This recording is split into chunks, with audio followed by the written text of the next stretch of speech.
ಇದು SS digital channel, Shri ಸುಮಂಗಲಿ digital channel. ನೀವು ನೋಡ್ತಾ ಇದ್ದೀರಿ ಸುದ್ದಿ ಸಮಯ, ಸ್ಥಳೀಯ ಸುದ್ದಿಗಳಿಗಾಗಿ. ಸುದ್ದಿ ಸಮಯದ ಪ್ರಾಯೋಜಕರು Mahalakshmi jewellers, gold hub, main road, Kalaburagi ಮತ್ತು ಅರುಜೀವ Kalaburagi. Welcome to Arujiva. Experience holistic wellness through Ayurveda, naturopathy, yoga, dhyan, and satsang. A state-of-the-art gym, serene wellness spaces, a refreshing swimming pool, comfortable accommodations, and a sprawling 30-acre green farm provides everything you need for your healing. Come, heal, and rediscover yourself. Arujiva, where ancient wisdom meets modern wellness.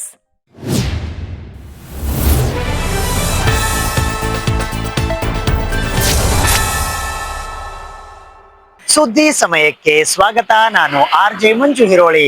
MNREGA ಬದಲಿಗೆ G ಮಸೂದೆಯನ್ನ ಜಾರಿಗೆ ತಂದಿರುವ ಕೇಂದ್ರ ಸರ್ಕಾರದ ಕ್ರಮದ ವಿರುದ್ಧ AICC ಅಧ್ಯಕ್ಷರಾದ doctor Mallikarjun Kharge ಅವರು ಇಂದು ಕಲಬುರಗಿಯಲ್ಲಿ ತೀವ್ರ ಅಸಮಾಧಾನ ವ್ಯಕ್ತಪಡಿಸಿದ್ದಾರೆ.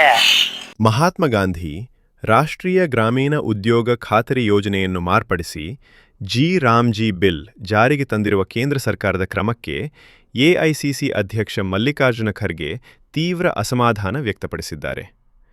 ಕಲಬುರಗಿ ನಗರದಲ್ಲಿ ಮಾಧ್ಯಮಗಳೊಂದಿಗೆ ಮಾತನಾಡಿದ ಅವರು, ಯಾವುದೇ ಪೂರ್ವ ಸಿದ್ಧತೆ ಅಥವಾ ಸಮರ್ಪಕ ಚರ್ಚೆಯಿಲ್ಲದೆ ತರಾತುರಿಯಲ್ಲಿ ಈ ಬಿಲ್ ಜಾರಿಗೆ ತರಲಾಗಿದೆ.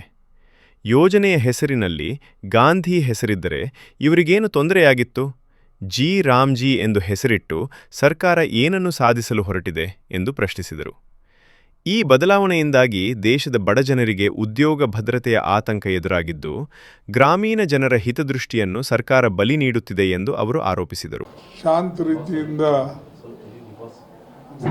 ನಡೆಸ್ತಕ್ಕಂಥ ಪ್ರಯತ್ನವನ್ನು ನಮ್ಮ ಪಾರ್ಟಿಯಿಂದ ಮತ್ತು ಬೇರೆ ಪಾರ್ಟಿಯಿಂದ ಸಾಕಷ್ಟು ಬಿಲ್ಗಳನ್ನು ಕೂಡ ಪಾಸಾಗಿವೆ. ಅನೇಕ ಮಹತ್ವದ ವಿಷಯ ಮೇಲೂ ಕೂಡ ಕೆಲವು ಚರ್ಚೆ ಆಗಿದೆ, ಕೆಲವೊಂದಕ್ಕೆ ಆಗಲಿಲ್ಲ.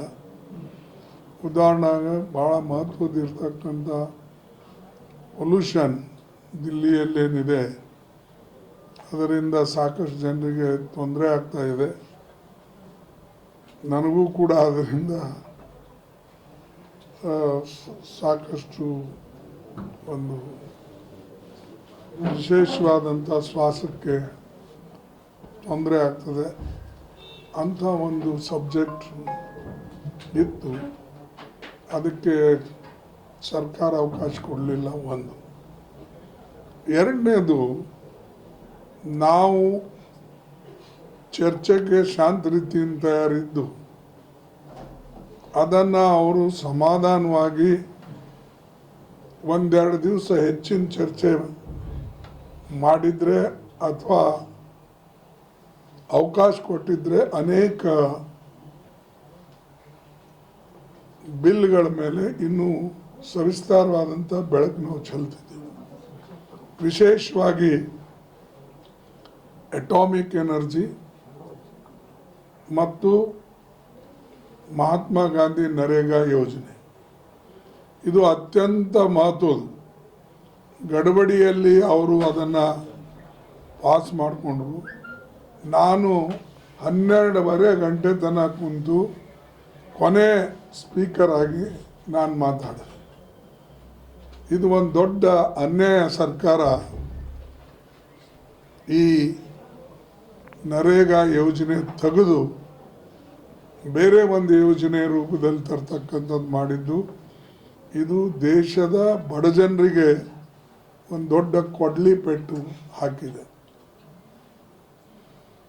ಯಾವ ಮನುಷ್ಯನಿಗೆ ಬದುಕಬೇಕು ಅಂಥೇಳಿ ಅವನು ಕೆಲಸ ಮಾಡ್ತಿದ್ದ, ಅದು ರೈಟ್ ಟು ವರ್ಕ್, ಅದು ಅವರು ಕಸ್ಕೊಂಡ್ರು. ಡೈರೆಕ್ಟಿವ್ ಪ್ರಿನ್ಸಿಪಲ್ಸ್ನಲ್ಲಿ ವಿಶೇಷವಾಗಿ ಡಾಕ್ಟರ್ ಅಂಬೇಡ್ಕರ್ ಅವರು ಅದನ್ನು ಡೈರೆಕ್ಟಿವ್ ಪ್ರಿನ್ಸಿಪಲ್ನಲ್ಲಿ ಇವೆಲ್ಲ ಹಾಕಿದ್ದು. ಎಜುಕೇಷನ್ನು, ಫುಡ್ ಸೆಕ್ಯೂರಿಟಿ,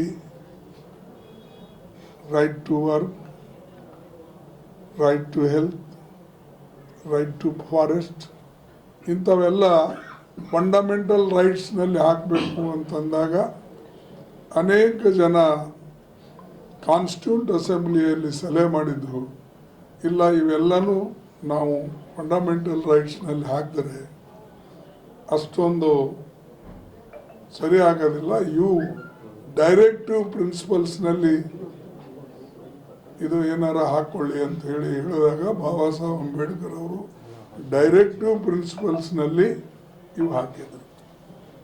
ಆರ್ಟಿಕಲ್ 41 ಪ್ರಕಾರ ಇದು ರೈಟ್ ಟು ವರ್ಕು, ಎಜುಕೇಷನ್ನು ಇವೆಲ್ಲ ಇದೆ. ಅದನ್ನು ಇವರು ರೈಟ್ ಟು ವರ್ಕ್ ತೆಗೆದು ಅವರಿಗೆ ಎಲ್ಲಿ ಬೇಕು ಅಲ್ಲಿ ಕೆಲಸ ಕೊಡ್ತಕ್ಕಂಥದ್ದು, ಯಾವ ಜಿಲ್ಲೆಯಲ್ಲಿ ಇದನ್ನು ತಗೊಳ್ಬೇಕು ಅಂಥೇಳಿ ಅವ್ರ ಇಚ್ಛೆ ಇದೆ ಅಲ್ಲಿ ಅವರು ನಮೂದು ಮಾಡಬಹುದು.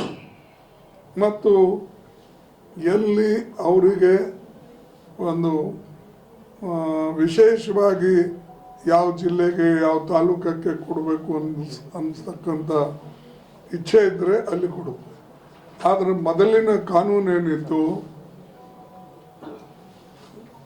ರೈತರು ಅಥವಾ ಕೂಲಿಕಾರರು 15 ದಿವಸಿನ ಒಳಗೆ ಡಿಮ್ಯಾಂಡ್ ಮಾಡಿದ್ರೆ ಅವರಿಗೆ ಕೆಲಸ ಕೊಡಲೇಬೇಕಾಗಿತ್ತು.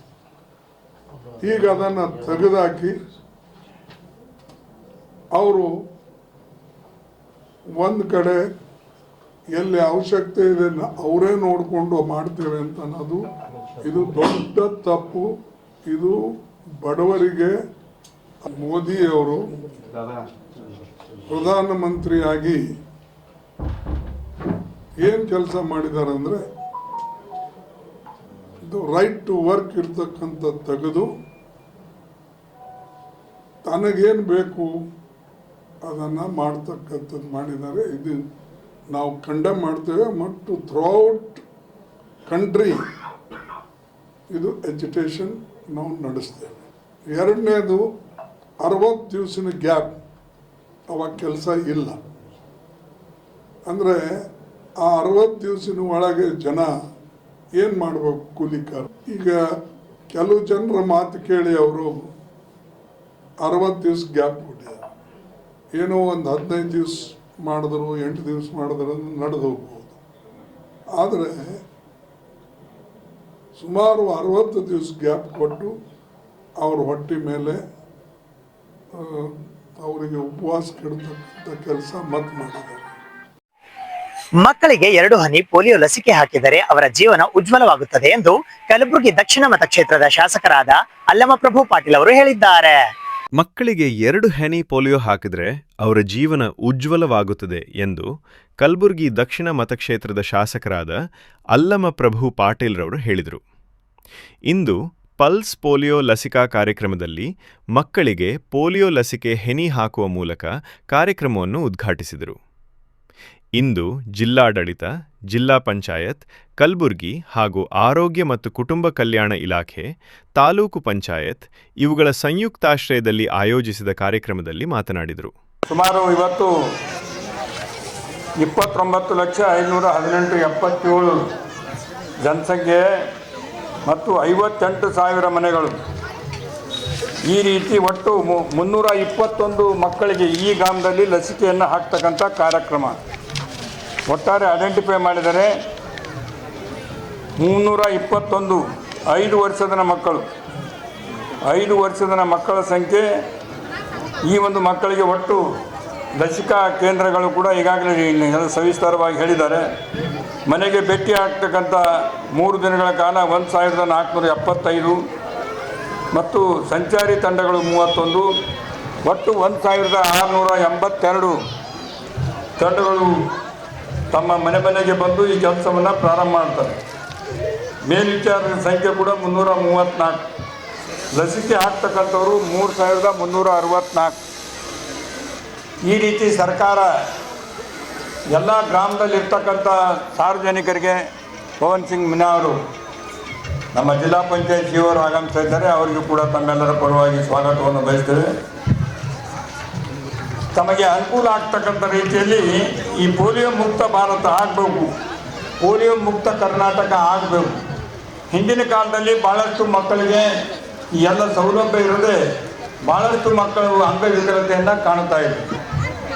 ಅದಕ್ಕಾಗಿ ಸರ್ಕಾರ ತಮ್ಮ ಮನೆ ಬಾಗಿಲಿಗೆ ಬಂದು ತಾವೇನು ಮರೆತೇನಪ್ಪ ಅಂದರೆ ಇದೇನಾಗ್ತದೆ ಸುಮ್ಮನೆ ಕೂತ್ರೆ ಮುಂದೆ ಮಕ್ಕಳಿಗೆ ದೊಡ್ಡ ಅನಾಹುತ ಆಗ್ತಕ್ಕಂಥದ್ದು, ಅದು ಅನಾಹುತವನ್ನು ತಪ್ಪಿಸ್ಬೇಕಂತ ಹೇಳಿ ಸರ್ಕಾರ ಒಂದು ಈ ಪೋಲಿಯೋ ಮುಕ್ತ ಭಾರತ ಆಗಬೇಕು, ಪೋಲಿಯೋ ಮುಕ್ತ ಕರ್ನಾಟಕ ಆಗ್ಬೇಕಂತ ಹೇಳಿ ನಿಮ್ಮ ಮನೆಗೆ ಬಾಗಿಲಿಗೆ ಬರ್ತಾ ಇದೆ. ನಾನು ಮೊದಲೇ ಹೇಳಿದ್ದೆ, ನಮ್ಮ ಸರ್ಕಾರ ಯಾವತ್ತೂ ಅಧಿಕಾರಕ್ಕೆ ಬಂದ ಮೇಲೆ ತಮ್ಮ ಮನೆ ಬಾಗಿಲವರೆಗೂ ಕೂಡ ಕಾರ್ಯಕ್ರಮಗಳನ್ನು ತರ್ತದೆ ಅಂತಕ್ಕಂಥದ್ದು.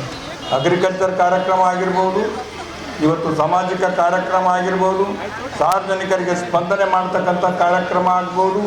ನಿಮ್ಮ ತೊಂದರೆ ಬಂದಾಗ ರೈತರಿಗೆ ಬೆಳೆ ಹಾನಿ ಆದಾಗ ಕೂಡ ಮುಖ್ಯಮಂತ್ರಿಗಳಾಗಿ ಅಧಿಕಾರಿಗಳಾಗಿ ನಿಮ್ಮ ಊರಿಗೆ ನಿಮ್ಮ ಹೊಲಗಳಿಗೆ ಬಂದು ಭೇಟಿ ಕೊಟ್ಟು, ಜಿಲ್ಲಾಧಿಕಾರಿಗಳಾಗಲಿ ನಾವಾಗಲಿ ಬಂದು ಭೇಟಿ ಕೊಟ್ಟು ನಿಮ್ಮ ಕಷ್ಟದಲ್ಲಿ ಭಾಗಿಯಾಗ್ತಕ್ಕಂಥ ಕೆಲಸ, ಹೋದ ಸಲ ಗೊಡ್ಡ ರೋಗ ಬಂದಾಗ ಕೂಡ ಪರಿಹಾರ ಕೊಡ್ತಕ್ಕಂಥ ಕೆಲಸ ಸರ್ಕಾರ ತಮ್ಮ ರೈತರ ಮನೆ ಬಾಗಿಲಿಗೆ ಬಂದು ಸ್ಪಂದನೆ ಮಾಡಿದೆ.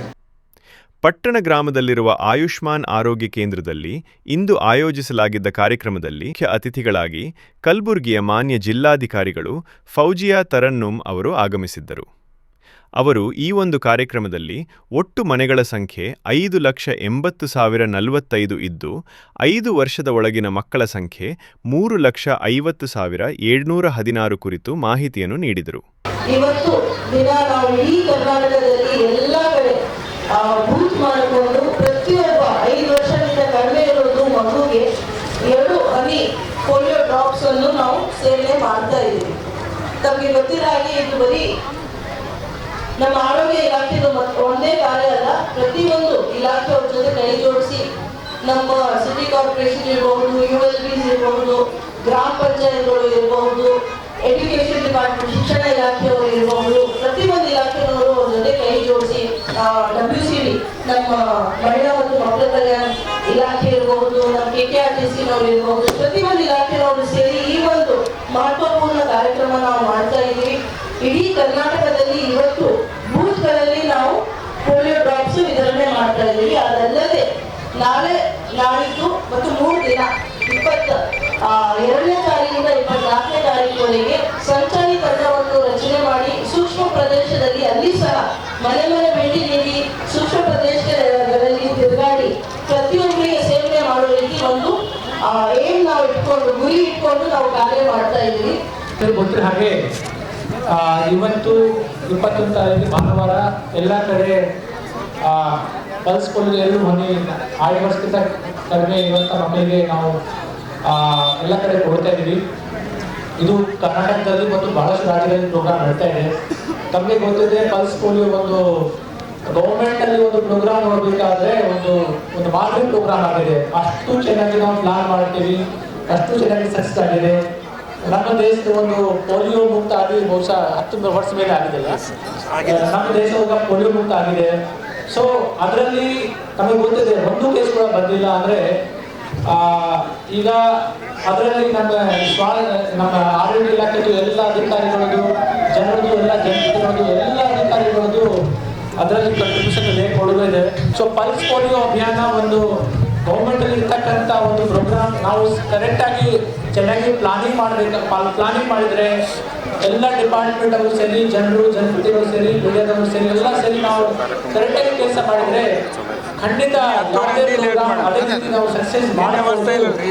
ಪಲ್ಸ್ ಪೋಲಿಯೋ ಒಂದು ಮಾದರಿ ಪ್ರೋಗ್ರಾಮ್ ಆಗಿದೆ. ಜೊತೆಗೆ ಮಕ್ಕಳದು ಆರೋಗ್ಯದಲ್ಲಿ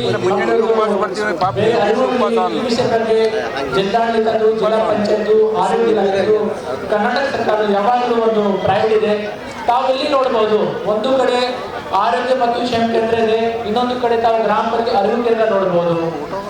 ಸೊ ಸರ್ಕಾರದಲ್ಲಿ ಯಾವಾಗಲೂ ಒಂದು ಮಕ್ಕಳು ಆರೋಗ್ಯ ಚೆನ್ನಾಗಿರ್ಬೇಕು, ಅವ್ರದ್ದು ಆರೋಗ್ಯ ತಪಾಸಣೆ ನಾವು ಸ್ಕೂಲ್ಸ್ನಲ್ಲಿ ಮಾಡ್ತೀವಿ, ಹೋಸ್ಟೆಲ್ಸ್ ಮಾಡ್ತೀವಿ, ಅಂಗನವಾಡಿಯಲ್ಲಿ ಕೂಡ ಮಾಡ್ತೀವಿ, ಸ್ಕೂಲ್ಸ್ ಕೂಡ ಮಾಡ್ತೀವಿ.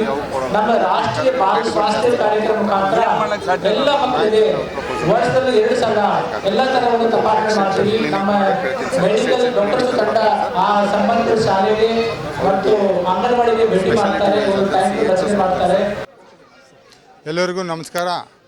ಈ ದಿನಾಂಕ 21/12/25 ಪಟ್ಟಣ ಪಂಚಾಯತಿ ಅಡಿಯಲ್ಲಿ ನಾವು ರಾಷ್ಟ್ರೀಯ ಪಲ್ಸ್ ಪೋಲಿಯೋ ಕಾರ್ಯಕ್ರಮವನ್ನು ಚಾಲನೆ ಕೊಟ್ಟಿದ್ದೀವಿ. ಈ ಕಾರ್ಯಕ್ರಮಕ್ಕೆ ಶಾಸಕರಾದ ಅಲ್ಲಪ್ರಭು ಪಾಟೀಲ್ ಅವರು, DC ಮೇಡಮ್ ಅವರು, CO ಸರ್ ಅವರು, ಗ್ರಾಮ ಪಂಚಾಯತಿ ಅಧ್ಯಕ್ಷರು, DDP ಅವರು, RCH ಅವರು, ತಾಲೂಕು ಆಫೀಸರು, ಸ್ಥಳೀಯ ವೈದ್ಯಾಧಿಕಾರಿಗಳು, ಎಲ್ಲ ಕಾರ್ಯಕ್ರಮ ಅನುಷ್ಠಾನ ಅಧಿಕಾರಿಗಳು, DD ಅವರು ಬಂದಿದ್ದರು. ನೋಡ್ತಾ ಇದ್ದೀರಿ ತಾವೆಲ್ಲ. ಇದರಲ್ಲಿ ಸಾಕಷ್ಟು ನಾವು ತರಬೇತಿ ಮಾಡೋದಾಗಲಿ ಅಥವಾ ನಮ್ಮ ಹತ್ರ ಮುನ್ಸೂಚನೆ ಕೊಡೋದಾಗಲಿ, ರಾಜ್ಯದಿಂದ ಬಂದಂಥ ಯಾವ ಒಂದು ಸುತ್ತೋಲೆಗಳನ್ನು ನಾವು ಎಲ್ಲರಿಗೂ ತಿಳಿಸಿ ಒಂಥರ ಪರ್ಫೆಕ್ಟಾಗಿ ನಾವು ಪ್ಲ್ಯಾನ್ ಮಾಡಿ ಇದೊಂದು ಕಾರ್ಯಕ್ರಮ ಅನುಷ್ಠಾನ ಮಾಡ್ತಾಯಿದ್ದೀವಿ. ಈ ದಿನ 21/12/25 ಪಲ್ಸ್ ಪೋಲಿಯೋದು ಫಸ್ಟ್ ಡೇ ಇರ್ತೈತಿ. ಅಂದರೆ ಬೂತ್ ಆ್ಯಕ್ಟಿವಿಟಿ ಅಂತ ಮಾಡ್ತೀವಿ. ಈ ದಿನ ಎಲ್ಲ ಮಕ್ಕಳಿಗೆ ನಮ್ಮ ಅಂಗನವಾಡಿ ಶಾಲೆಯಲ್ಲಾಗಲಿ, ಶಾಲೆ ಮಕ್ಕಳಾಗಲಿ ಅಥವಾ ಮತ್ತು ನಮ್ಮ ಸಬ್ ಸೆಂಟರ್ ಬಿಲ್ಡಿಂಗ್ ಆಗಲಿ ಆ ದಿನ ಹುಟ್ಟಿದಾಗಿಂದ 5 ವರ್ಷ ಮಕ್ಕಳು ಎಲ್ಲ ಬಂದು ಇವತ್ತು ಲಸಿಕೆ ತೊಗೊಳ್ತಾರೆ ಅಂತ ನಾವು ಆಲ್ರೆಡಿ ಎಲ್ಲನೂ ಮಾಧ್ಯಮ ಮುಖಾಂತರ TVದಾಗ ಮತ್ತು ನ್ಯೂಸ್ ಪೇಪರ್ ಆಗಲಿ ಮತ್ತು ರೇಡಿಯೋ FM ಎಲ್ಲ ಕಡೆ ಹೇಳಿದ್ದೀವಿ. ಆ ಪ್ರಯುಕ್ತ ಹೋದ ವರ್ಷ ನಾವು 102% ಮಾಡಿದ್ವಿ. ಬೂತ್ ದಿನ 95% ಮಾಡಿ ಅಚೀವ್ ಮಾಡಿ ನಾವು ಯಶಸ್ವಿಯಾಗಿ ಕಾರ್ಯಕ್ರಮ ನಾವು ಅನುಷ್ಠಾನಗೊಳಿಸಿದ್ವಿ. ಅದೇ ಥರ ಈ ವರ್ಷವೂ ಎಲ್ಲ ಇಲಾಖೆದವರು ಕೈ ಜೋಡಿಸಿ ಇದು ಒಂದು ಪೋಲಿಯೋ ಮುಕ್ತ ಭಾರತ ಆಗಲಿ, ಪೋಲಿಯೋ ಮುಕ್ತ ಕಲಬುರಗಿ ಮತ್ತು ಪೋಲಿಯೋ ಮುಕ್ತ ರಾಜ್ಯ ಮಾಡೋಕ್ಕಂತ ನಾವೆಲ್ಲ ಪಣ ತೊಟ್ಟು ಇದೊಂದು ಕಾರ್ಯಕ್ರಮ ನಾವು ಇವತ್ತು ಮಾಡಿದ್ದೀವಿ. ಇವತ್ತು ದಿನಾಂಕ 21/12/2020 ರಾಷ್ಟ್ರೀಯ ಪಲ್ಸ್ ಪೋಲಿಯೋ ಕಾರ್ಯಕ್ರಮ ನಾವು ಗುಲ್ಬರ್ಗ ತಾಲೂಕಿನ ಪಟ್ಟಣ ಗ್ರಾಮದಲ್ಲಿ ಹಮ್ಮಿಕೊಂಡಿದ್ದೇವೆ. ಈ ಪಟ್ಟಣ ಗ್ರಾಮಕ್ಕೆ ನಮ್ಮ ಶಾಸಕರಾದಂಥ ಅಲ್ಲಂಪ್ರಭು ಪಾಟೀಲ್ ಸಾಹೇಬರು ಹಾಗೂ ನಮ್ಮ ಜಿಲ್ಲಾ ಅಧಿಕಾರಿಗಳು ಮತ್ತು CO ಸರು ಹಾಗೂ ನಮ್ಮ DHO ಸರು ಮತ್ತು ಇತರ ಎಲ್ಲ ಪ್ರೋಗ್ರಾಮ್ ಆಫೀಸರು ಮತ್ತು DDP ಎಲ್ಲ ಇಲಾಖೆ ಅಧಿಕಾರಿಗಳು ಕೂಡ ಭಾಗಿಯಾಗಿದ್ದರು. ವಿಶೇಷವಾಗಿ ಹೇಳಬೇಕಂದ್ರೆ ಇವತ್ತು ಬೂತ್ ಡೇ ಇರ್ತದೆ. ನಮ್ಮ ಗುಲ್ಬರ್ಗ ಜಿಲ್ಲೆಯಲ್ಲಿ ಟೋಟಲ್ 3,51,766 ಮಕ್ಕಳು ಇರ್ತಾವೆ. ನಾವು ಇವತ್ತಿನ ದಿವಸ ನಾವು 100% ಎಲ್ಲ ಮಕ್ಕಳಿಗೂ ಪೋಲಿಯೋ ಹಾಕಬೇಕಂತ ತಿಳ್ಕೊಂಡು ನಾವು ಗುರಿ ಇಟ್ಕೊಂಡಿದ್ದೀವಿ. ಎಲ್ಲೋ ಸಾರ್ವಜನಿಕ ಒಂದು ವಿನಂತಿ ಮಾಡಿಕೊಳ್ಳೋದೇನೆ, ಇವತ್ತು ಬೂತ್ ಡೇಯಲ್ಲಿ ಇದ್ದಂಥ ತಮ್ಮಲ್ಲಿ ಊರಲ್ಲಿದ್ದಂಥ ಎಲ್ಲ ಮಕ್ಕಳಿಗೂ ಬೂತಿಗೆ ಕರ್ಕೊಂಡು ಬಂದು ಇವತ್ತು 100% ಎಲ್ಲ ಮಕ್ಕಳಿಗೂ ಪೋಲಿಯೋ ಹಾಕಿಸ್ಬೇಕಂತೇಳಿ ತಮ್ಮಲ್ಲಿ ವಿನಂತಿಸಿಕೊಳ್ಳುತ್ತೇನೆ. ಹಾರ್ವೆಸ್ಟ್ ಆಫ್ ಸ್ಟಿಲ್ನೆಸ್ ಕವನ ಸಂಕಲನದ ಬಿಡುಗಡೆ ಸಮಾರಂಭವು ಕಲಬುರಗಿ ನಗರದ ಶ್ರೀ ಶರಣಬಸವೇಶ್ವರ ದೇವಾಲಯದ ಆವರಣದಲ್ಲಿ ಇರುವ ಅಖಿಲ ಭಾರತ ಶಿವಾನುಭವ ಮಂಟಪದಲ್ಲಿ ಜರುಗಿತು. 21 ಡಿಸೆಂಬರ್ 2025 ಭಾನುವಾರ ಬೆಳಗ್ಗೆ 11 ಗಂಟೆಗೆ ಅಖಿಲ ಭಾರತ ಶಿವಾನುಭವ ಮಂಟಪ ಶ್ರೀ ಶರಣಬಸವೇಶ್ವರ ದೇವಸ್ಥಾನದ ಆವರಣ ಕಲಬುರಗಿಯಲ್ಲಿ ಜರುಗಿತು. ಪವಿತ್ರ ಉಪಸ್ಥಿತರಾಗಿ ಶ್ರೀ ಬಸವರಾಜ ದೇಶಮುಖ್, ಕಾರ್ಯದರ್ಶಿಗಳು, ಶರಣ ಬಸವೇಶ್ವರ ವಿದ್ಯಾವರ್ಧಕ ಸಂಘ ಕಲಬುರಗಿ ಆಗಮಿಸಿದ್ದರು. ಮುಖ್ಯ ಅತಿಥಿಗಳಾಗಿ ಡಾಕ್ಟರ್ ಬಸವರಾಜ್ ಪಾಟೀಲ್ ಸೇಡಂ, ಮಾಜಿ ಸಂಸದರು ಕಲಬುರಗಿ, ಹಾಗೂ ಪೋಷಕರು ಶ್ರೀ ಕೊತ್ತಲ ಬಸವೇಶ್ವರ ಭಾರತೀಯ ಶಿಕ್ಷಣ ಸಮಿತಿ ಸೇಡಂ, ವಿಕಾಸ ಅಕಾಡೆಮಿ ಕಲಬುರಗಿ ಹಾಗೂ ಪ್ರೊ ಬಸವರಾಜ P. ಡೋನೂರ್ ಮುಖ್ಯಸ್ಥರು, ಇಂಗ್ಲಿಷ್ ವಿಭಾಗ, ಕರ್ನಾಟಕ ಕೇಂದ್ರೀಯ ವಿಶ್ವವಿದ್ಯಾಲಯ ಕಲಬುರಗಿ ಇವರು ಆಗಮಿಸಿದ್ದರು. ಅದೇ ರೀತಿಯಾಗಿ ಮಹಾದೇವ ಮದ್ದೂರು ಮತ್ತು ವಕೀಲ ಸಂಘದ ಎಲ್ಲ ನನ್ನ ಸಹೋದರರು ಇವತ್ತಿನ ಒಂದು ಕಾರ್ಯಕ್ರಮಕ್ಕೆ ಆಗಮಿಸಿದ್ದೀರಿ. ತಮ್ಮೆಲ್ಲರಿಗೂ ನಮ್ಮ ಶರಣ ಸಂಸ್ಥಾನ ವತಿಯಿಂದ ಹಾಗೂ ಈ ಒಂದು ಕಾರ್ಯಕ್ರಮದ ವತಿಯಿಂದ ತಮ್ಮೆಲ್ಲರಿಗೂ ಹಾರ್ದಿಕವಾಗಿ ಸ್ವಾಗತವನ್ನು ಕೋರುತ್ತೇನೆ. ಅದೇ ರೀತಿಯಾಗಿ ಇವತ್ತಿನ ಕೇಂದ್ರಬಿಂದು, ಈ ಒಂದು ಕಾರ್ಯಕ್ರಮದ ಕೇಂದ್ರಬಿಂದು ವೀರಶೆಟ್ಟಿ ಬಂಡಪ್ಪ ಅವರ ಅತಿ ಸಣ್ಣ ವಯಸ್ಸಿನಲ್ಲಿಯೇ ಕನ್ನಡ ಮಾಧ್ಯಮದ ವಿದ್ಯಾರ್ಥಿಯಾಗಿದ್ದರೂ ಕೂಡ ಅದು ಮತ್ತೆ ಸರ್ಕಾರಿ ಶಾಲೆಯಲ್ಲಿ ಕನ್ನಡ ಮಾಧ್ಯಮ ಮುಗಿಸಿಕೊಂಡು ಉನ್ನತ ಶಿಕ್ಷಣವನ್ನು ಆಪ್ಷನಲ್ ಇಂಗ್ಲಿಷ್ ತೆಗೆದುಕೊಂಡು ಇವತ್ತಿನ ದಿನಮಾನದಲ್ಲಿ ಈ ಒಂದು ಇಂಗ್ಲಿಷ್ ನಲ್ಲಿ 50 ಕವನಗಳನ್ನು ಬರೆದು ಈ ಒಂದು ಹಾರ್ವೆಸ್ಟ್ ಆಫ್ ಸ್ಟಿಲ್ನೆಸ್ ಅನ್ನುವಂಥ ಒಂದು ಪುಸ್ತಕದ ಬಿಡುಗಡೆ ಪುಸ್ತಕವನ್ನು ಬರೆದಿರ್ತಾರೆ. ಅವರಿಗೂ ಕೂಡ ನಮ್ಮ ಶರಣ ಸಂಸ್ಥಾನ, ನಮ್ಮ ಕಲಬುರಗಿ ಆರಾಧ್ಯ ದೇವ ಅಪ್ಪ ಶರಣ ಬಸವೇಶ್ವರರು ಇದೇ ರೀತಿಯಾಗಿ ಇನ್ನೂ ಹೆಚ್ಚಿನ ಪ್ರಮಾಣದಲ್ಲಿ ಬರೆಯಲು ಅವರಿಗೆ ಆಶೀರ್ವಾದ ಕೊಡಲಿ ಅಂತ ಈ ಸಂದರ್ಭದಲ್ಲಿ ಹೇಳುತ್ತಾ ಇವತ್ತಿನ ಈ ಒಂದು ಸ್ವಾಗತ ಭಾಷಣಕ್ಕೆ ಅನುವು ಮಾಡಿಕೊಟ್ಟಿದ್ದಕ್ಕೆ ಎಲ್ಲರಿಗೂ ಧನ್ಯವಾದಗಳು. ಹಾರ್ವೆಸ್ಟ್ ಆಫ್ ಸ್ಟಿಲ್ನೆಸ್, ಸಾರ್ವಕಾಲಿಕ ಸತ್ಯದ ಮೇಲೆ ನಿಂತಿರುವ ಕವಿತೆಗಳನ್ನು ಅವರು ಬರೆದಿದ್ದಾರೆ. ಮನುಷ್ಯ ಬದುಕಬೇಕಾಗಿದ್ದು ಸಾರ್ವಕಾಲಿಕ ಸತ್ಯಕ್ಕಾಗಿಯೇ, ಇದು ಸತ್ಯದ ಮಾತು. ಆದರೆ ನಾವು ಮಾತು ಸತ್ಯದ ಆಡುತ್ತೇವೆ, ನಮ್ಮ ಬದುಕು ಅದಕ್ಕೆ ವಿಪರೀತವಾಗಿರುತ್ತದೆ. ಆದರೆ ಕಾನ್ಸ್ಟೆಂಟ್ ಹ್ಯಾಮರಿಂಗ್, ಮೇಲಿಂದ ಮೇಲೆ ಹೊಡೆದು ಬಡಿದು ಸತ್ಯದ ಕಡೆಗೆ ತೆಗೆದುಕೊಂಡು ಹೋಗಬೇಕಾಗುತ್ತದೆ. ಅಂತಹ ಒಂದು ಸಂಕಲನವನ್ನು, ಕವಿತೆಗಳ ಸಂಕಲನ ಇವತ್ತು ಬಿಡುಗಡೆಯಾಗಿದೆ. ಆದರಣೀಯ ಪ್ರೊಫೆಸರ್ ಬಸವರಾಜ್ ಪಿ ದಣ್ಣೂರ್, ಗುಲ್ಬರ್ಗಾ ವಿಶ್ವವಿದ್ಯಾಲಯದ ಕೇಂದ್ರೀಯ ವಿಶ್ವವಿದ್ಯಾಲಯದ ಮಾನ್ಯ ಇಂಗ್ಲೀಷ್ ಪ್ರಾಧ್ಯಾಪಕರು. ಅವರು ಒಳ್ಳೆಯ ವಿಮರ್ಶಕರು, ಒಳ್ಳೆಯ ಲೇಖಕರು ಮತ್ತು ಒಳ್ಳೆಯ ಉಪನ್ಯಾಸಕರು. ಸೌಭಾಗ್ಯದಿಂದ ಅವರು ಈ ಕೃತಿಯನ್ನು ಕುರಿತು ಮಾತಾಡಲಿಕ್ಕೆ ಒಪ್ಪಿಕೊಂಡಿದ್ದಾರೆ ಮತ್ತು ತಮ್ಮ ಮೆಚ್ಚುಗೆಯನ್ನು ಸಹ ವ್ಯಕ್ತ ಮಾಡಿದ್ದಾರೆ. Basavaraj Sedapsi spoke a few words today, but he made very brilliant observations. He spoke about the poet, he spoke about the collection of poems, he also spoke about the Kannada audience, and more importantly, he spoke about the Kannada environment. And he knows the importance of language. He who knows the importance of language will speak less. Shakespeare in his play Hamlet makes a statement: brevity is the soul of wit. Brevity is the soul of wit. Wit means intelligence. An intelligent man is one who speaks less. So, Sri Basavaraj Patilji is not only an intelligent man, but he is full of wisdom. His words are full of wisdom. And only he can show us the right path. And he can also take us on the right path. Not many people have the ability and the capacity to take us on the right path. And we are very fortunate, people of Kalaburgi, more especially people of Sedar, are very fortunate that they have a person, a right man, a right person to lead them and to take them on the right path, leading to enlightenment and wisdom. So I thank him personally for giving me an opportunity. ಸುದ್ದಿ ಇನ್ನು ಇವೆ, ಸದ್ಯಕ್ಕೆ break. ಇದು SS digital channel, Shri ಸುಮಂಗಲಿ digital channel. ನೀವು ನೋಡ್ತಾ ಇದ್ದೀರಿ ಸುದ್ದಿ ಸಮಯ, ಸ್ಥಳೀಯ ಸುದ್ದಿಗಳಿಗಾಗಿ. ಸುದ್ದಿ ಸಮಯದ ಪ್ರಾಯೋಜಕರು Mahalakshmi jewellers, gold hub, main road, Kalaburagi ಮತ್ತು ಅರುಜೀವ Kalaburagi. Welcome to Arujiva. Experience holistic wellness through Ayurveda, naturopathy, yoga, dhyan, and satsang. A state-of-the-art gym, serene wellness spaces, a refreshing swimming pool, comfortable accommodations, and a sprawling 30-acre green farm provides everything you need for your healing. Come, heal, and rediscover yourself. Arujiva, where ancient wisdom meets modern wellness.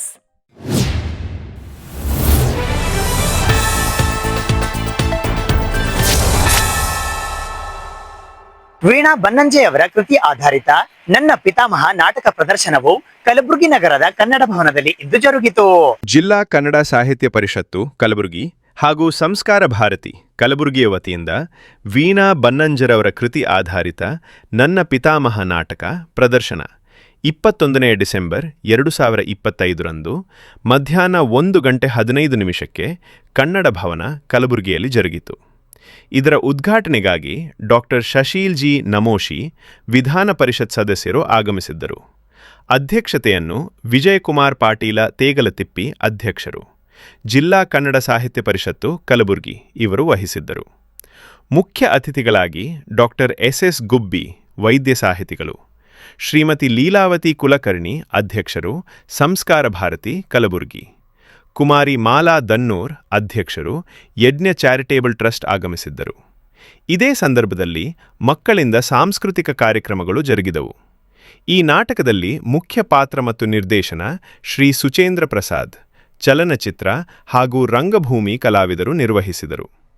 ವಿಶೇಷ ಅತಿಥಿಗಳಾಗಿ ಕಸಾಪ ಗೌರವ ಕಾರ್ಯದರ್ಶಿಗಳಾದ Shivaraj Andagi Dharmanna H, Dhanni, doctor Ambuja ಮಳಖೇಡಕರ್, ಪ್ರಧಾನ ಕಾರ್ಯದರ್ಶಿಗಳು, ಸಂಸ್ಕಾರ ಭಾರತಿ. ಶರಣರಾಜ ಚಪ್ಪರಬಂದಿ, ಗೌರವ ಕೋಶಾಧ್ಯಕ್ಷರು. ಸೈಯದ್ ನಜಿರುದ್ದೀನ್ ಮುತ್ತವಲ್ಲಿ, ಕೇಂದ್ರ ಕಸಾಪ ಪ್ರತಿನಿಧಿಗಳು, ಹಾಗೂ ಡಾಕ್ಟರ್ ಸ್ವಪ್ಟಿಲ್ ಚಾಪೇಕರ್, ಉಪಾಧ್ಯಕ್ಷರು, ಸಂಸ್ಕಾರ ಭಾರತಿ ಇವರು ಆಗಮಿಸಿದ್ದರು. ನನ್ನ ಪಿತಾಮಹ ಅಂತ ವೀಣಾ ಅವರು ಆ ಮಾತನ್ನು ಹೇಳ್ತಾರೆ ಅಂತಂದ್ರೆ ಎಷ್ಟು ಅಭಿಮಾನದಿಂದ ಹೇಳಿದ್ದಾರೆ. ಏನು ಇದು ಪ್ರತಿಯೊಬ್ಬ ತಂದೆ ತಾಯಿಗೆ ಆಗಲಿ ಅವ್ರ ಮಗಳ ಬಗ್ಗೆ ಅಷ್ಟೇ ಅಭಿಮಾನದಿಂದ, ಅಂದ್ರೆ ಅವ್ರು ಯಾವ ಮಟ್ಟಕ್ಕೆ ಬೆಳೆದಿದ್ದಾರೆ ಅಂತದಂತ ಅನ್ನುವಂಥ ಒಂದು ಅಭಿರುಚಿಯಿಂದ ಇವತ್ತು ಈ ನಾಟಕ ಪ್ರದರ್ಶನ ಇತ್ಯಾದಿ ಇಟ್ಕೊಂಡಿರೋ. ಸಾಯಂಕಾಲ ನಾಟಕ ಕೂಡ ಬರಬೇಕಂತ ಮಾನ್ಯ ವಿಜಯಕುಮಾರ್ ಅವರು ಈಗಾಗಲೇ ಹೇಳಿದ್ದಾರೆ. ಇದನ್ನ ಯಶಸ್ಸನ್ನು ಸಿಗ್ಲಿ, ಈ ಭಾಗದ ಜನರಿಗೆ ಈ ಲೋಕದ ಒಂದು ಒಳ್ಳೆತನದ ಒಂದು ಪಾತ್ರಗಳಿಂದ ಮುಖಾಂತರ ಎಲ್ಲರಿಗೆ ದರ್ಶನವಾಗಲಿ ಅಂತ ಈ ಸಂದರ್ಭ ಹೇಳಿ ಮತ್ತೊಮ್ಮೆ ತಮಗೆ ಅಭಿನಂದನೆಗಳನ್ನು ಹೇಳಿ ನನ್ನ ಮಾತನ್ನು ಈಗ ಆಗ್ಬೇಕಾಗಿರುವಂತಹ ಕೆಲಸ ಸಾಂಸ್ಕೃತಿಕವಾಗಿ ನಮ್ಮ ದೇಶದಲ್ಲಿ ಸಂಸ್ಕಾರ ಭಾರತೀಯ ನಾವು ಹೇಳ್ತೀವಿ 5 ವಿಭಾಗಗಳು ಇಟ್ಕೊಂಡಿದ್ದೇವೆ. ಪಂಚಸೂತ್ರಗಳ ಬಗ್ಗೆ ಹೇಳ್ಕೊಳ್ತೇವೆ, ಪರ್ಯಾವರಣದ ಬಗ್ಗೆ ಹೇಳ್ಕೊಳ್ತೇವೆ. ನಮ್ಮಲ್ಲಿರುವಂತಹ ಜಾನಪದ ಕಲೆಗಳು ಅದರ ನಾಶಾಗ್ತಿದೆ ಅಂತ ಹೇಳಿ ಮಲಕಂಬದ ಕುರಿತಾಗಿ ಒಬ್ಬರು ವೇದಿಕೆಯನ್ನು ನಡೆಸ್ಕೊಂಡಿದ್ದಾರೆ ಅಂತ ಹೇಳಿದ್ರೆ, ನಮ್ಮ ಜಾನಪದ ಕಲೆಗಳನ್ನು ನಾವು ಬಳಕೊಂಡ ರೀತಿ ಅದನ್ನು ಅವಸಾನದ ಅಂಚು ಅಂತ ಹೇಳ್ತೀವಿ, ಅಳಿವಿನಂಚು ಅಂತ ಹೇಳ್ತೀವಿ ಹೊರತು ಉಳಿವಿನಂಚಿಗೆ ತರೋಲ್ಲ. ಮಾತಿನಲ್ಲಿ ಈ ಕೆಲಸ ಆಗೋಕ್ಕೆ ಸಾಧ್ಯವಾಗಲ್ಲ, ಇದು ಅನುಷ್ಠಾನದಿಂದ ಮಾತ್ರ ಸಾಧ್ಯ ಆಗುವಂಥದ್ದು. ಸಂಸ್ಕಾರ ಭಾರತಿಯಲ್ಲಿ ನಾವು ಅಂಥ ಕೆಲಸಗಳನ್ನು ಮಾಡ್ತಲೇ ಬಂದಿದ್ದೇವೆ. 1400ಕ್ಕೂ ಮೇಲಾದಂತಹ ಸಮಿತಿಗಳು ಮತ್ತು 40 ವರ್ಷಗಳಿಗೂ ಮೇಲಾದಂತಹ ಸೇವೆ ಆ ಕಲೆ ಮತ್ತು ಸಾಹಿತ್ಯಕ್ಕೆ ಸಂಬಂಧಪಟ್ಟಂತೆ ಮುಂಚೂಣಿ ಅಗ್ರಮಾನ್ಯ ಅಗ್ರಗಣ್ಯ ಸಂಘಟನೆಯಾಗಿ ದೇಶವ್ಯಾಪಿ ಕೆಲಸ ಮಾಡ್ತಿರುವಂತಹ, ಜೊತೆಗೆ 48 ಪ್ರಾಂತಗಳಾಗಿ ವಿಂಗಡಣೆಯಾಗಿ ದೇಶವ್ಯಾಪಿ ಕಲೆ ಮತ್ತು ಸಂಸ್ಕೃತಿಗೆ ಸಾಹಿತ್ಯಕ್ಕಾಗಿ ಬೇಕಾಗಿರುವಂತಹ ಅಷ್ಟು ಕೆಲಸಗಳನ್ನು ಹಿರಿಯರು ಅವರ ತಮ್ಮ ಮಾರ್ಗದರ್ಶನ, ತಮ್ಮ ದೂರದೃಷ್ಟಿಯನ್ನು ಇಟ್ಟುಕೊಂಡು ಮಾಡಿರುವಂತಹ ಕೆಲಸ. ಇಂಥ ಸಂಸ್ಕಾರ ಭಾರತಿ ತಾವು ಮಾಡ್ತಿರುವಂಥ ಕೆಲಸ ಉತ್ಕೃಷ್ಟವಾಗಿರಬೇಕು. ಕೇವಲ ಅದು ಪ್ರಸ್ತುತಿ ಕೇಂದ್ರಿತ ಆಗಬಾರದು, ವೈಚಾರಿಕ ನೆಲೆಗಟ್ಟು ಬೇಕದಕ್ಕೆ ಅಂತ ಹೇಳಿದ್ದಾರೆ. ಹಾಗಾಗಿ ವಿಚಾರ ಪ್ರಧಾನವಾದಂಥ ನಮ್ಮ ಪಿತಾಮಹ ಅಂತ ವೀಣಾ ಬನ್ನಂಜಿಯವರು ಅವರ ತಾತನ ಕುರಿತಾಗಿ, ಅವರ ತಂದೆಯವರು ಕುರಿತಾಗಿ ತಾವು ನಾಡು ಬಲ್ಲದು ಬನ್ನಂಜಿ ಗೊಂಗಾಚಾರ್ಯರು ಮತ್ತು ಅವರ ತಂದೆ ಅವರನ್ನು ಧರೆಗೆ ಅವತರಿಸಿದ ಹಾಗೆ ನೋಡಿಕೊಂಡಂಥ ಮೇಧಾವಿಗಳಾಗಿದ್ದಂಥ ಬುದ್ಧಿವಾಗ್ರೇ ಆಗಿದ್ದಂಥ ಪಡುಮುನ್ನೂರು ನಾರಾಯಣಾಚಾರ್ಯರು ಅವರ ಕುರಿತಾಗಿ ನನ್ನ ಪಿತಾಮಹ ತಂದೆಗೆ ಪಿತಾಮಹ ಮತ್ತೆ ಪ್ರಪಿತಾಮಹ ಹೀಗೆಲ್ಲ ಉಂಟು. ಪಿತಾಮಹ ಅಂತ ಅವರ ತಾತನ ಕುರಿತಾಗಿ ನಮ್ಮ ಬನ್ನಂಜಿ ವೀಣಾ ಅವರು ವೀಣಕ್ಕ ಅವರು ಬರೆದಂತಹ ಕೃತಿಯೊಂದನ್ನು ನಾವಿಲ್ಲಿ ಕನ್ನಡ ಸಾಹಿತ್ಯ ಪರಿಷತ್ತರ ಮತ್ತೆ ಸಂಸ್ಕಾರ ಭಾರತೀಯ ಈ ಮುಂದಾಳತ್ವದಲ್ಲಿ ಇಲ್ಲಿ ನೆಲೆಗೊಳಿಸೋದಕ್ಕೆ ನನ್ನ ಇಡೀ ತಂಡ, ನನ್ನ ಪಿತಾಮಹ ರಂಗ ತಂಡ ತುಂಬಾ ಸಂತೋಷ ಪಡುತ್ತೆ. ತಾನಾದರೂ ಉದಾರವಾಗಿ ಒಪ್ಪಿಗೆಯನ್ನು ಇಟ್ಟಿದ್ದಾರೆ ಹಾಗೂ ನಾವು ಪ್ರಿಯ ಆಶ್ರಮವನ್ನು ಸ್ವೀಕರಿಸಬೇಕು ಎಂಬ ಮಹದಪೇಕ್ಷೆಯನ್ನು ವ್ಯಕ್ತಪಡಿಸಿದ್ದಾರೆ. ಮಹಾರಾಜನ ಅಪೇಕ್ಷೆಗೂ ಅಪ್ಪಣೆಗೂ ಒಂದೇ ಅರ್ಥವೆಂದು ಬೇರೆಯಾಗಿ ಹೇಳಬೇಕಿಲ್ಲವಷ್ಟೇ. ಇಲ್ಲಿಂದ ನಿರ್ಗಮಿಸುತ್ತಿರುವ ನನ್ನಲ್ಲಿ ಕೊನೆಯದಾದೊಂದು ಲೌಕಿಕ ಲೋಭ ಉಳಿದಿದೆ. ಸಾರ ಸಂಗ್ರಹ, ಬಾಣಭಟ್ಟನ ಕಾದಂಬರಿ, ಸರ್ವಮೂಲ ಗ್ರಂಥ ಸಂಪಾದನೆ, ಹೀಗೆ ವಿದ್ಯಾ ವಾಚಸ್ಪತಿ, ವಿದ್ಯಾ ರತ್ನಾಕರ, ಶಾಸ್ತ್ರ ಸವ್ಯಸಾಚಿ, ವಿಮರ್ಶನ ವಿಚಕ್ಷಣ, ಪಂಡಿತ ರತ್ನ ಎಂಬೆಲ್ಲ ಪ್ರಶಸ್ತಿಗಳ ತೂಕ ಆಗಲೇ ತಲೆಯ ಮೇಲೆ ಧರಿಸಿದವರು ಬನ್ನಂಜಿ ಗೋವಿಂದಾಚಾರ್ಯರು. ಲೋಕವೇ ತಲೆದೂಗಿವಾಗಿತ್ತು ಅಂಥವನು ಮಗ ಗೋವಿಂದ. ದೊಡ್ಡವರ ನಡೆಯೇ ಬೇರೆ, ಲೋಕ ರೂಢಿಯ ಆಚರಿನದು.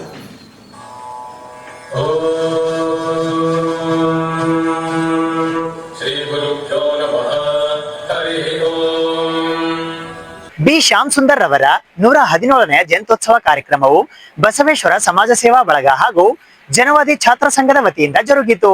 ಬಸವೇಶ್ವರ ಸಮಾಜ ಸೇವಾ ಬಳಗ ಮತ್ತು ಜನವಾದಿ ಛಾತ್ರ ಸಂಘ ಕಲಬುರಗಿಯ ವತಿಯಿಂದ ಬಿ ಶ್ಯಾಮ್ ಸುಂದರ ಸಾಹೇಬರ 117ನೇ ಜಯಂತ್ಯೋತ್ಸವ ಕಾರ್ಯಕ್ರಮ ದಿನಾಂಕ 21 ಡಿಸೆಂಬರ್ 2025 ರವಿವಾರ, ಸಮಯ ಮಧ್ಯಾಹ್ನ 1 ಗಂಟೆಗೆ 40 ನಿಮಿಷಕ್ಕೆ ಧರ್ಮಶಾಲಾ ಭೀಮನಗರ, ಜಗತ್, ಕಲಬುರಗಿಯಲ್ಲಿ ಹಮ್ಮಿಕೊಳ್ಳಲಾಗಿತ್ತು. ಇದರ ಉದ್ಘಾಟಕರಾಗಿ ಶ್ರೀ ಮುಡಬಿ ಗುಂಡೇರಾವ್, ಸಂಶೋಧಕ ಸಾಹಿತಿಗಳು ಸೇಡಂ ಇವರು ಆಗಮಿಸಿದ್ದರು. ಭಾವಚಿತ್ರ ಮಾಲಾರ್ಪಣೆ ಮಾಡಲು ಶ್ರೀ ಚಂದ್ರಮ ಹುಬ್ಬಳ್ಳಿ, ಪ್ರಧಾನ ಕಾರ್ಯದರ್ಶಿಗಳು ಜಲವಾದಿ ಛಾತ್ರ ಸಂಘ ಕಲಬುರಗಿ ಇವರು ಆಗಮಿಸಿದ್ದರು. ಅಧ್ಯಕ್ಷತೆಯನ್ನು ಶ್ರೀ ಎಚ್ ಬಿ ಪಾಟೀಲ್, ಅಧ್ಯಕ್ಷರು ಬಸವೇಶ್ವರ ಸಮಾಜ ಸೇವಾ ಬಳಗ ಕಲಬುರಗಿ ಇವರು ವಹಿಸಿದ್ದರು. ಮುಖ್ಯ ಅತಿಥಿಗಳಾಗಿ ಶ್ರೀ ಶಿವಯೋಗೆಪ್ಪ ಎಸ್ ಬಿರಾದಾರ, ಸಮಾಜ ಸೇವಕರು, ಕಲಬುರಗಿ. ಶ್ರೀ ಈಶ್ವರ ಫರತಾಬಾದ, ಕಾರ್ಯದರ್ಶಿಗಳು, ಜಲವಾದಿ ಛಾತ್ರ ಸಂಘ, ಕಲಬುರಗಿ. ಶ್ರೀ ಸಂಜಯ ಬಿ ಸಂಕ, ಸಮಾಜ ಮುಖಂಡರು. ಶ್ರೀ ಜ್ಞಾನಪ್ರಕಾಶ ಮೂಲಭಾರತಿ, ಸದಸ್ಯರು, ಜಲವಾದಿ ಛಾತ್ರ ಸಂಘ, ಕಲಬುರಗಿ ಇವರು ಆಗಮಿಸಿದ್ದರು.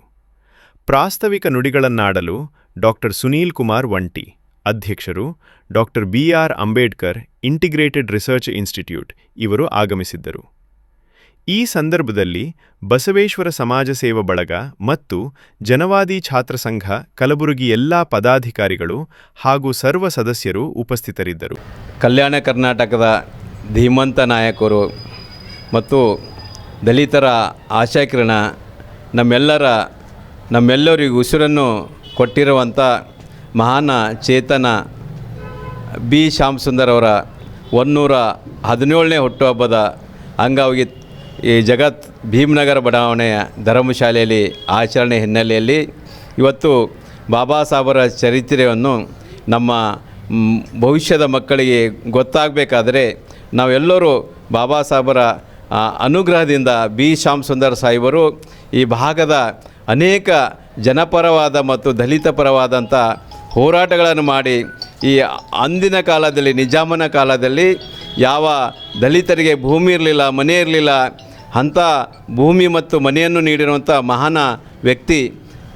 ಅವತ್ತು ಬಾಬಾ ಸಾಹೇಬರ ಸ್ಥಾಪಿಸಿದ ಡಾಕ್ಟರ್ ಪೀಪಲ್ಸ್ ಆಫ್ ಎಜುಕೇಷನ್ ಸೊಸೈಟಿಗೆ 12,000 ಕೋಟಿಯನ್ನು ಹಣವನ್ನು ಒದಗಿಸಿರುವ ಮಹಾನ ವ್ಯಕ್ತಿ ಬಿ ಶ್ಯಾಮಸುಂದರ್ ಅವರು ಬರೀ ಒಬ್ಬ ವ್ಯಕ್ತಿ ಅಲ್ಲದೆ, ನಾಮ ಅಲ್ಲದೆ ನಮ್ಮೆಲ್ಲರ ಒಂದು ಶಕ್ತಿ ಮತ್ತು ಆಶಾಕಿರಣ ಅಂಥೇಳಿ ಈ ಸಂದರ್ಭದಲ್ಲಿ ಹೇಳುತ್ತಾ, ಕಲಬುರಗಿಯವರ ಸುನಿಲ್ ವಂಟಿಯವರ ನೇತೃತ್ವದಲ್ಲಿ ಇವತ್ತು ಬಿ ಶ್ಯಾಮಸುಂದರ್ ಅವರ ಜಯಂತ್ಯೋತ್ಸವದ ಕಾರ್ಯಕ್ರಮದಲ್ಲಿ ನಾವೆಲ್ಲ ಪಾಲ್ಗೊಂಡಿದ್ದೇವೆ. ಈಗಾಗಲೇ ವಂಟಿಯವರು ಹೇಳ್ದಂಗೆ ನಮ್ಮ ಭಾಗದ ಜನರ ಕಣ್ಣು ತೆರೆಸಿದಂಥವರು, ದೀನ ದಲಿತರ ಉದ್ಧಾರಕರು, ಸಮಾನತೆಯ ಹರಿಕಾರರು ಮತ್ತು ಈ ಭಾಗಕ್ಕೆ ಏನೆಲ್ಲ ಬುದ್ಧ, ಬಸವ, ಅಂಬೇಡ್ಕರ್ ಆದ ಬಳಕೆ ಮತ್ತು ಲೋಹ ಆಗಿರ್ಬೋದು, ಸಾವಿತ್ರಿಬಾಯಿ ಫುಲೆ ಆಗಿರ್ಬೋದು, ಜ್ಯೋತಿಬಾ ಫುಲೆ ಆಗಿರ್ಬೋದು, ಇವರೆಲ್ಲರ ನಂತರ ಅಂಬೇಡ್ಕರ್ ಅವರ ಆದ ಬಳಕ ಅಂಬೇಡ್ಕರ ನಂತರದ ದಿನಗಳಲ್ಲಿ ಈ 20ನೇ ಶತಮಾನದಲ್ಲಿ ಬಿ ಶ್ಯಾಮಸುಂದರ್ ಅವರು ನಮ್ಮ ನಾಡಿನಲ್ಲಿ ದೀನ ದಲಿತರಿಗಾಗಿ, ಶ್ರೀಸಾಮಾನ್ಯರ, ಹಿಂದುಳಿದ ಅಲ್ಪಸಂಖ್ಯಾತರ ಪರವಾಗಿ ದುಡಿದಂಥವರು. ನಿಜಾಮನ ಕಾಲದಲ್ಲಿ ಕಾನೂನು ಸಚಿವರಾಗಿ, ನಂತರ ಭಾಲ್ಕಿಯ ವಿಧಾನಸಭಾ ಕ್ಷೇತ್ರದ ಶಾಸಕರಾಗಿ ಮತ್ತು ವಿಧಾನಸಭೆಯ ಒಳಗೂ ಮತ್ತು ಹೊರಗೂ ದೀನ ದಲಿತರ ಉದ್ಧಾರಕ್ಕಾಗಿ, ಕೆಳವರ್ಗದ ಜನಸಾಮಾನ್ಯರ ಅಂದರೆ ಯಾರು ತುಳಿತಕ್ಕೊಳಗಾಗಿದ್ದಾರೆ, ಶೋಷಿತರಿಗೆ ಅವರ ಅಭಿವೃದ್ಧಿಗಾಗಿ ಹಲವಾರು ರೀತಿಯಾಗಿ ಕೆಲಸವನ್ನು ಮಾಡಿದಂಥ ಧೀಮಂತ ನಾಯಕರು. ವಿಶೇಷವಾಗಿ ಭೀಮ ಆರ್ಮಿಯನ್ನು, ಭಾರತೀಯ ಭೀಮ ಆರ್ಮಿಯನ್ನು ಭೀಮಸೇನೆ ಸ್ಥಾಪನೆಯನ್ನು ಮಾಡಿದಂಥ ಒಬ್ಬ ಧೀಮಂತ ನಾಯಕ. ಜೊತೆಗೆ ಬಾಬಾ ಸಾಹೇಬ್ ಅಂಬೇಡ್ಕರ್ ಅವರ ತತ್ವವನ್ನು, ಸಂವಿಧಾನದ ತತ್ವಗಳನ್ನು ಜನಸಾಮಾನ್ಯರಿಗೆ ತಲುಪಿಸುವಲ್ಲಿ ಇಡೀ ದೇಶದೊಳಗೆ ಸಂಚಾರ ಮಾಡಿ ಸಂಘಟನೆ ಮುಖಾಂತರ ಹೋರಾಟ ಮಾಡಿದಂಥವರು ನಮ್ಮ ಬಿ ಶ್ಯಾಮಸುಂದರ್ ಅವರ ತತ್ವ ಸಂದೇಶಗಳು ನಾವೆಲ್ಲ ಪಾಲನೆ ಮಾಡಬೇಕು. ಚಲೋ ದಿನ ಅಂತ ನಾನು ಭಾವಿಸ್ತೇನೆ. ಯಾಕಂದ್ರೆ ಶ್ಯಾಮಸುಂದರ್ ಸಾಹೇಬರು ಹೋರಾಟ ಶುರು ಮಾಡೋದು ಗುಲ್ಬರ್ಗ ಆ್ಯಂಡ್ ಬೀದರ್. ಅವರು ಸಾಹಿತಿಯಾಗಿದ್ದರು.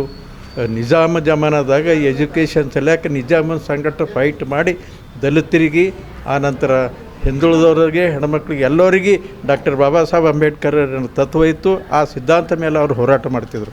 ಅವರು ಪಾರ್ಲಿಮೆಂಟ್ ಎಲೆಕ್ಷನ್ಗೆ ನಿಂತರು, ಬೀದರ್ಗೆ ಗುಲ್ಬರ್ಗ ಪಾರ್ಲಿಮೆಂಟ್ ಎಲೆಕ್ಷನ್ ನಿಂತರು, ಗುಲ್ಬರ್ಗ MLA ಎಲೆಕ್ಷನ್ ನಿಂತರು. ಆದ್ರೂ ಕೂಡ ಅವರು ಆರ್ಸ್ ಬರಲಿಲ್ಲ. 1960ದಾಗ ಭಾಲ್ಕಿ ಆ್ಯಂಡ್ ಬೀದರ್ ಆಳಂದ್ ಎರಡೂ ಕ್ಷೇತ್ರದಿಂದ MLA ಆಗಿ ಆರ್ಸ್ ಬಂದು ಈ ಕರ್ನಾಟಕದ ಡೆಪ್ಟಿ ಸ್ಪೀಕರ್ ಆಗಿ ಕೆಲಸ ಮಾಡಿದವರು. ಅವರು ಗುಲ್ಬರ್ಗ ಪಾರ್ಲಿಮೆಂಟ್ ಎಲೆಕ್ಷನ್ದಾಗ ಅವರು ಸಾಹಿತಿಯಾಗಿದ್ದರು. ನಿಜಾಮನ ಜಮಾನದಾಗ ಉರ್ದು ಬುಕ್ ಬರೆದು ಸಪ್ಲೈ ಮಾಡ್ತಿದ್ರು. ನಿಜಾಮನ ಬಲ್ಲಿ ಹೋಗ್ಬೇಕಾದ್ರೆ ಬೆಲ್ಟ್ ಹಾಕ್ಕೊಂಡು ಹೋಗಬೇಕು. ಆದರೆ ಶ್ಯಾಮಸುಂದರ್ ಸಾಹೇಬರಿಗೆ ಅಷ್ಟೇ ಅಲವ್ ಇತ್ತು. ದಲಿತರ ಪೈಕಿ ಉಳ್ಕೆಯವ್ರಿಗೆ ಯಾರೂ ಇದ್ದಿಲ್ಲ. ಅವ್ರು ರಿಸರ್ವೇಷನ್ ಸಲಕ್ಕೆ ಭಾಳ ಬಡ್ದಾಡ್ದವ್ರು. ಈ ಗುಲ್ಬರ್ಗದಲ್ಲಿ ಪಾರ್ಲಿಮೆಂಟ್ ಎಲೆಕ್ಷನ್ ಏನು ಬಂದಿತ್ತು, ಅವಾಗ ಎಷ್ಟೋ ಮಂದಿ ಶ್ಯಾಮಸುಂದರ್ ಸಾಹೇಬ್ರು ಎಲೆಕ್ಷನ್ದಿಂದಾಗ ವಿಡ್ರಾ ಮಾಡ್ಕೊ ಅಂತ ಹೇಳಿದ್ರು. ಸಾಹೇಬರು ಏನು ಹೇಳಿದ್ರು, ನಾ ಗೆದೆಯ ಸಲಕ್ಕೆ ನಿಂತಿಲ್ಲ, ನನ್ನ ಜನರಿಗೆ ಜಾಗ್ರತೆ ಮಾಡ್ಲಿಕ್ಕೆ ನಾನು ನಿಂತೀನಿ. ದಲಿತರಿಗೆ, ಹಿಂದುಳಿದವರಿಗೆ ಎಲ್ಲರಿಗೂ ಜಾಗೃತಿ ಮಾಡೋ ಸಲಕ್ಕೆ ನಿಂತೇನೆ, ನೀವು ಯಾರು ಬಂದಿರೋ ಹೊಂಟೋರಿ ಅಂದರು. ಅದಕ್ಕೆ ಗುಲ್ಬರ್ಗದಾಗ ಪಾರ್ಲಿಮೆಂಟ್ ನಿಂತರು, ಬೀದರ್ದಾಗ ನಿಂತಿದ್ದರು, ಗುಲ್ಬರ್ಗ ಒಂದು ಸಾರಿ ಆಮೇಲೆ ಆರ್ಸ್ ಬಂದರು.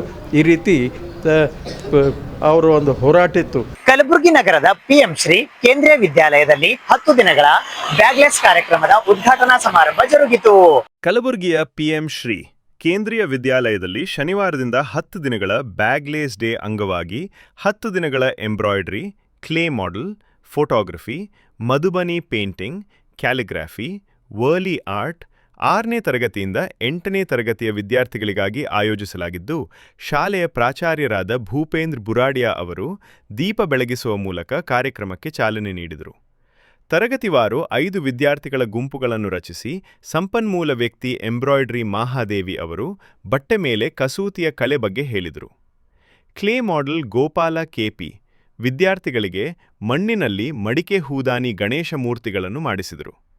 ಕ್ಯಾಲಿಗ್ರಾಫಿ ಮಲ್ಲಿಕಾರ್ಜುನ ಮುಗಳಿ ವಿದ್ಯಾರ್ಥಿಗಳಿಗೆ ಕನ್ನಡ, ಇಂಗ್ಲಿಷ್, ಹಿಂದಿ ಭಾಷೆಯಲ್ಲಿ ಕ್ಯಾಲಿಗ್ರಾಫಿ ಸುಂದರವಾದ ಬರವಣಿಗೆ ಮಾಡಿಸಿದರು. ಮಧುಬನಿ ಪೇಂಟಿಂಗ್ ಮಾಡುವ ವಿಧಾನ ಗಂಗಾಧರ ಅವರು ವಿದ್ಯಾರ್ಥಿಗಳಿಗೆ ತಿಳಿಸಿದರು. ವರ್ಲಿ ಪೇಂಟಿಂಗ್ ಶಂಭುಲಿಂಗ ಶಾಲೆ ಸುತ್ತ ಗೋಡೆಯ ಮೇಲೆ ಮಾಡುವ ವಿಧಾನ ತಿಳಿಸಿ ವಿದ್ಯಾರ್ಥಿಗಳಿಂದ ಸುಂದರವಾದ ಚಿತ್ರಗಳನ್ನು ಬಿಡಿಸಿದರು. ಫೋಟೋಗ್ರಾಫಿ ಪ್ರಭು ಜುಮಣ್ಣ ಅವರು ವಿದ್ಯಾರ್ಥಿಗಳಿಗೆ ಬೇಸಿಕ್ ವಿಧಾನವನ್ನು ತಿಳಿಸಿದರು. ವಿವಿಧ ವಿಷಯ ಸಂಪನ್ಮೂಲ ವ್ಯಕ್ತಿಗಳಿಂದ ಮಾಹಿತಿ, ತರಬೇತಿ ನೀಡಿದರು. ವಿದ್ಯಾರ್ಥಿಗಳು ತುಂಬ ಖುಷಿಯಾಗಿ ಆಸಕ್ತಿ ಮೂಲಕ ವಿವಿಧ ವಿಷಯಗಳನ್ನು ತಿಳಿದುಕೊಂಡರು. ಮುಖ್ಯ ಗುರು ಕೆ. ಕಲಕೇರಿ ಅವರು ಪ್ರಾಸ್ತಾವಿಕವಾಗಿ ಮಾತನಾಡಿದರು. ಚಿತ್ರಕಲಾ ಶಿಕ್ಷಕ ರಾಜಶೇಖರ ಪೋದ್ದಾರ ನಿರೂಪಿಸಿದರು. ಚಂದ್ರ ಶಿಕ್ಷಕಿ ಸ್ವಾಗತಿಸಿದರು. ಅಶ್ವಿನಿ ಕನ್ನಡ ಶಿಕ್ಷಕಿ ವಂದಿಸಿದರು. ಶಿಕ್ಷಕರಾದ ಅಂಜಲಿ, ಮನೋಜ್, ಜೈದೀಪ್, ದೇವೇಂದ್ರಪ್ಪ, ಸಿದ್ರಾಮ, RN ಪೋದ್ದಾರ, ಸಾಕ್ಷಿ, ಹಿಮಾಂಶು, ಶೈನಿ ಸೇರಿದಂತೆ ಇತರರು ಭಾಗವಹಿಸಿದ್ದರು.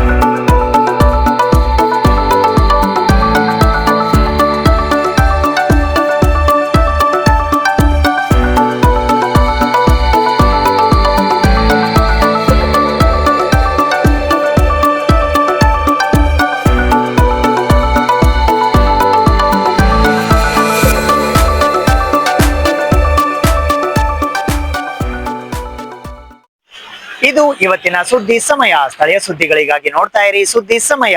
ನಿಮ್ಮ ನೆಚ್ಚಿನ ಸುದ್ದಿ ಸಮಯವನ್ನು ಡೆನ್ ಸೆಟ್ ಆಫ್ ಬಾಕ್ಸ್ ನ ಚಾನಲ್ ಸಂಖ್ಯೆ 746ರಲ್ಲಿ ಪ್ರತಿದಿನ ರಾತ್ರಿ 9 ಗಂಟೆಗೆ, ಮರುಪ್ರಸಾರ ರಾತ್ರಿ 10 ಗಂಟೆಗೆ ಮತ್ತು ಮರುದಿನ ಬೆಳಿಗ್ಗೆ 8 ಗಂಟೆ ಮತ್ತು 9 ಗಂಟೆಗೆ ವೀಕ್ಷಿಸಬಹುದು. ಇದು SS ಡಿಜಿಟಲ್ ಚಾನಲ್, ಶ್ರೀ ಸುಮಂಗಲಿ ಡಿಜಿಟಲ್ ಚಾನಲ್. ನೀವು ನೋಡ್ತಾ ಇದ್ದೀರಿ ಸುದ್ದಿ ಸಮಯ, ಸ್ಥಳೀಯ ಸುದ್ದಿಗಳಿಗಾಗಿ. ಸುದ್ದಿ ಸಮಯದ ಪ್ರಾಯೋಜಕರು Mahalakshmi jewellers, gold hub, main road, Kalaburagi ಮತ್ತು ಅರುಜೀವ Kalaburagi. Welcome to Arujiva. Experience holistic wellness through Ayurveda, naturopathy, yoga, dhyan, and satsang. A state-of-the-art gym, serene wellness spaces, a refreshing swimming pool, comfortable accommodations, and a sprawling 30-acre green farm provides everything you need for your healing. Come, heal, and rediscover yourself. Arujiva, where ancient wisdom meets modern wellness.